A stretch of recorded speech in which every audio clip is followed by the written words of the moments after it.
Story with Binaca. सुनिए कहानी Binaca की जुबानी। हाजिर है अमृता प्रीतम की कहानी अंतर व्यथा नीचे के कपड़े।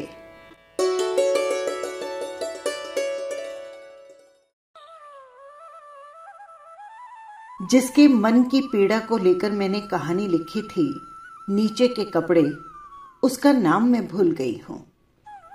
कहानी में सही नाम लिखना नहीं था और उससे एक बार ही मुलाकात हुई थी, इसलिए नाम भी याद से उतर गया। जब वो मिलने आई थी, बीमार थी, खूबसूरत थी, पर रंग और मन उतरा हुआ था। वो एक ही विश्वास को लेकर आई थी कि मैं उसके हालात पर एक कहानी लिख दूं। मैंने पूछा, क्या होगा इससे? कहने लगी, जहां पर वो चिट्ठियां पड़ी है जो मैं अपने हाथ से नहीं फाड़ सकती, उन्हीं चिट्ठियों में वो कहानी रख दूंगी। मुझे लगता है कि मैं बहुत दिन जिंदा नहीं रहूंगी और बाद में जब उन चिट्ठियों से कोई कुछ जान पाएगा तो मुझे वो नहीं समझेगा जो मैं हूं। आप कहानी लिखेंगी तो मैं उसे वहीं रख दूंगी। हो सकता है उसकी मदद से कोई मुझे समझ ले, मेरी पीड़ा को संभाल ले। मुझे और किसी की कोई फिक्र नहीं है, पर मेरा एक बेटा है। अभी वो बहुत छोटा है, वो बड़ा होगा तो मैं सोचती हूं कि बस वो मुझे गलत ना समझे। उसकी जिंदगी के हालात सचमुच बहुत उलझे हुए थे और मेरी पकड़ में भी नहीं आ रहे थे कि मैं उन्हें कैसे समेट पाऊंगी। लिखने का वादा तो नहीं किया, पर कहा कि कोशिश करूंगी। मैं बहुत दिन तक कहानी नहीं लिख पाई। सिर्फ एक एहसास सा बन रहा था कि उसका बच्चा मेरे जहन में बड़ा हो रहा है, इतना बड़ा कि बहुत सी चीजें उसके हाथ लगती है तो वो हैरान उन्हें देखे जा रहा है। कहानी प्रकाशित हुई और बहुत दिन गुजर गए। मैं जान नहीं पाई कि उसके हाथों तक पहुंची या नहीं। सब वक्त के सहारे छोड़ दिया। उसका कोई अता पता भी तो मेरे पास नहीं था।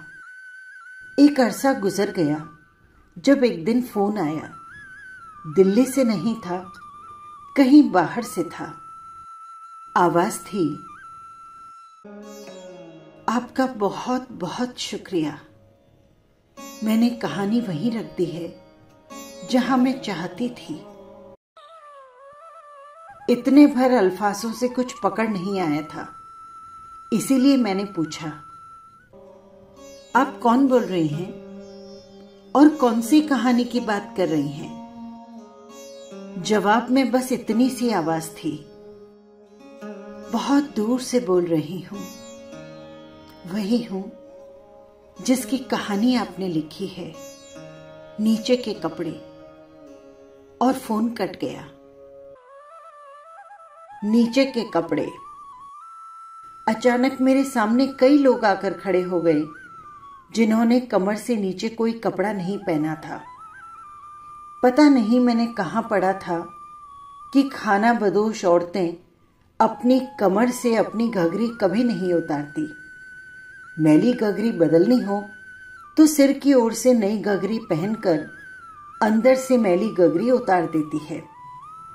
और जब किसी खाना बदोश औरत की मृत्यु हो जाती है तो उसके शरीर को स्नान कराते समय भी उसकी नीचे की घघरी सलामत रखी जाती है।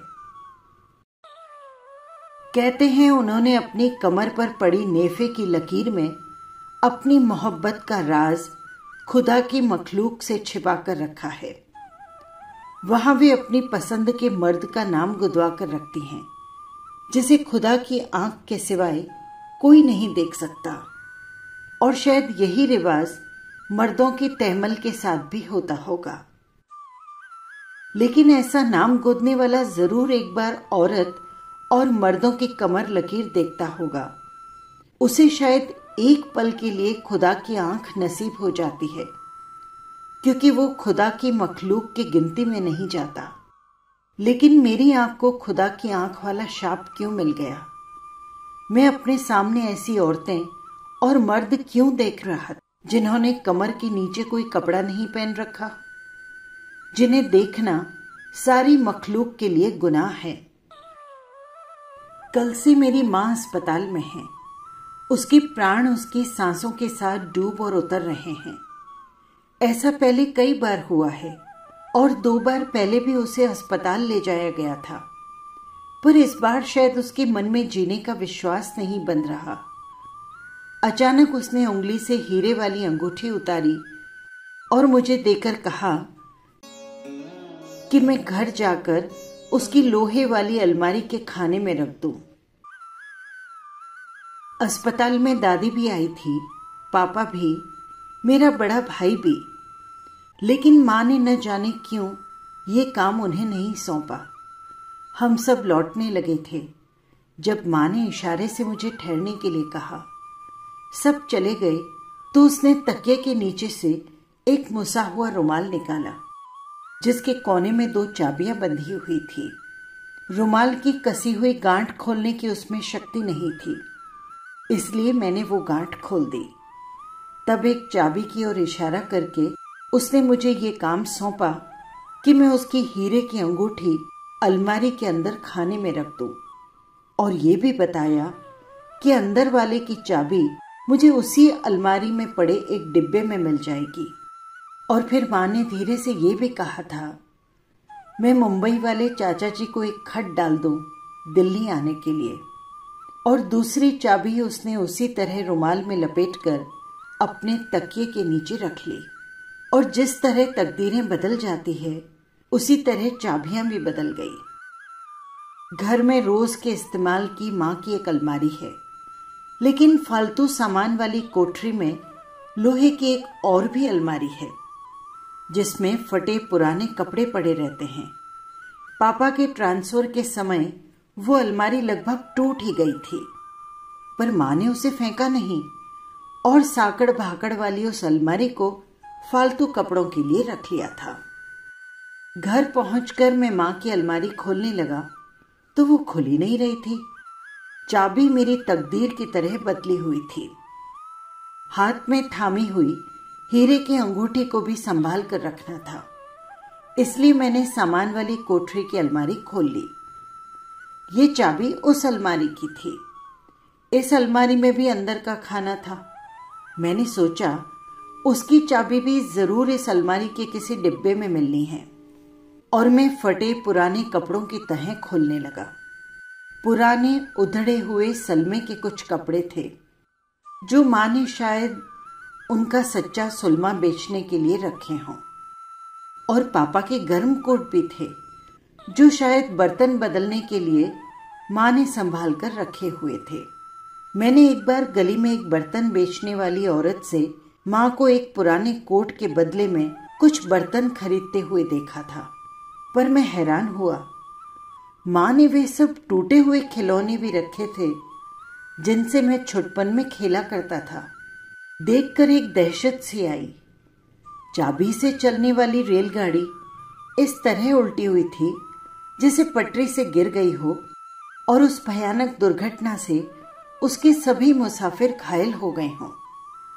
प्लास्टिक की गुड़िया जो एक आंख से कानी हो गई थी, रबड़ का हाथी जिसकी सूंड बीच में से ही टूट गई थी, मिट्टी का घोड़ा जिसकी अगली दोनों टांगे जैसे कट गई हों, और कुछ खिलौनों की सिर्फ टांगे और बाहें बिखरी पड़ी थी जैसे उनकी धड़ और सिर उड़कर कहीं दूर जा पड़े हों और अब उन्हें पहचाना भी नहीं जा सकता था।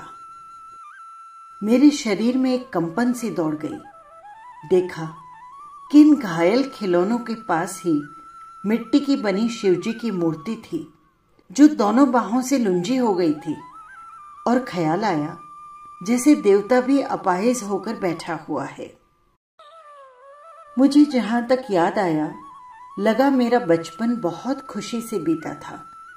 बड़े भाई के जन्म के 7 बरस बाद मेरा जन्म हुआ था, इसलिए मेरे बहुत लाड प्यार हुए थे।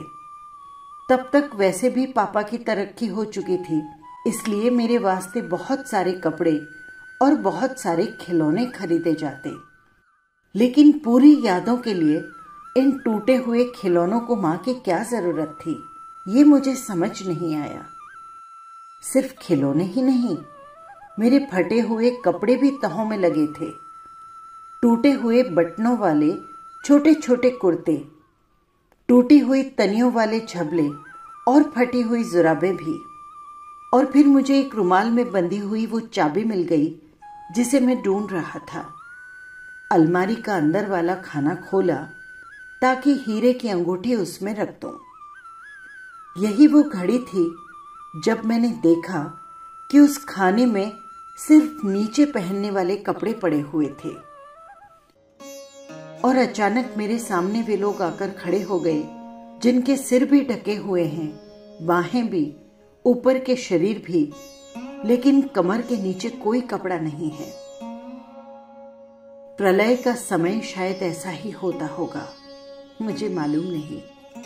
मेरे सामने मेरी माँ खड़ी थी, पापा भी, मुंबई वाले चाचा भी, और कोई एक मिसेस चोपड़ा भी, और एक मिस नंदा भी जिन्हें मैं जानता नहीं। और खोए हुए से होश से मैंने देखा कि उनके बीच में कहीं भी मैं कोई गुच्छा सा बनकर बैठा हुआ हूं। न जाने ये कौन सा युग है, शायद कोई बहुत ही पुरानी सदी, जब लोग पेड़ों के पत्तों में अपने को लपेटा करते थे और फिर पेड़ों के पत्ते कागज जैसे कब हो गए नहीं जानता।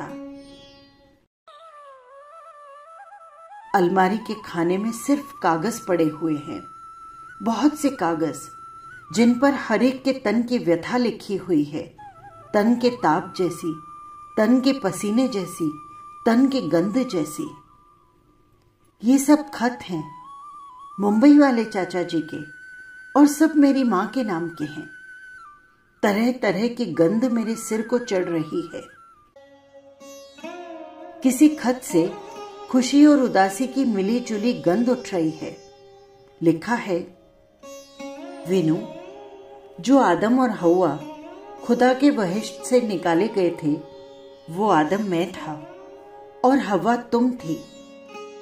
किसी खत से विश्वास की गंध उठ रही थी।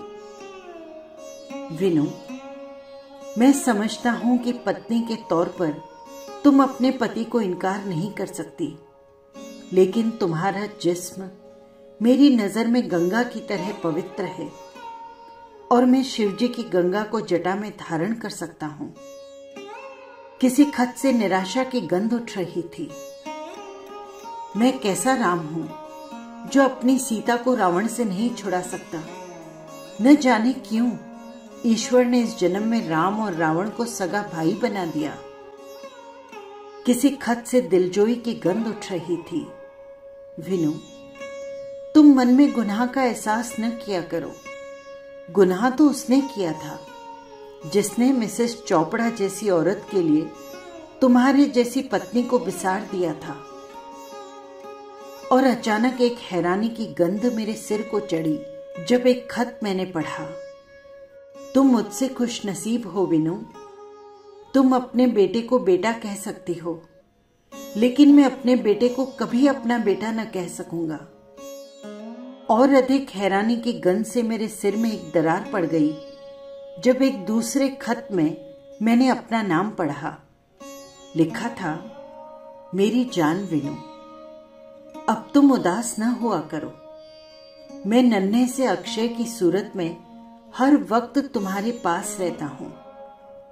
दिन में मैं तुम्हारी गोद में खेलता हूं और रात को तुम्हारे पास सोता हूं। जिंदगी के 19 बरस मैं जिसे पापा कहा करता था, अचानक उस आदमी के वास्ते ये लफ्ज मेरे होठों पर झूठा पड़ गया। बाकी खत मैंने पूरे होश में नहीं पढ़े, लेकिन इतना जाना कि जन्म से लेकर मैंने जो भी कपड़ा शरीर पर पहना वो माँ ने कभी भी अपने पति की कमाई से नहीं खरीदा था। मिट्टी का खिलौना तक भी नहीं। मेरे स्कूल की, कॉलेज की फीस भी वो घर के खर्च से नहीं देती थी। ये भी जाना कि मुंबई में अकेले रहने वाले आदमी से कुछ ऐसी बातें भी हुई थी जिनके लिए कई खतों में माफियां मांगी गई थी, और उस सिलसिले में कई बार किसी मिस नंदा का नाम लिखा था, जो खत लिखने वाले की नजर में एक आवारा लड़की थी जिसने मेनका की तरह एक ऋषि की तपस्या भंग कर दी थी। और कई खतों में मां को झड़कियां सी दी गई हैं कि ये सिर्फ उसके मन के वहम हैं जिसके कारण वो बीमार रहने लगी है। ये मां, पापा, चाचा, मिसेस चोपड़ा, मिस नंदा कोई भी खाना बदोशों के काफिलों में से नहीं, पर खाना बदोशों की परंपरा शायद सारी मनुष्य जाति पर लागू होती है। सबकी गगरियों और उनके तहमल पर, जहां उनके शरीर पर पड़ी उनके नेफे की लकीर पर लिखा नाम ईश्वर की आंख के सिवा किसी को नहीं देखना चाहिए। और पता नहीं लगता कि आज मेरी आंख को ईश्वर की आंख वाला शाप क्यों लग गया। मैं सिर्फ ये जानता हूं कि ईश्वर की आंख ईश्वर के चेहरे पर तो वरदान है, लेकिन यदि इंसान के चेहरे पर लग जाए तो वो शाप हो जाती है। बस यही थी कहानी। आपको कैसी लगी कमेंट बॉक्स में जरूर लिखिएगा। और हाँ, यदि आपने चैनल को सब्सक्राइब नहीं किया है तो कर लीजिएगा, जिससे हर कहानी सीधे पहुंच सके आप तक। फिर मिलेंगे किसी नई कहानी के साथ। नमस्कार।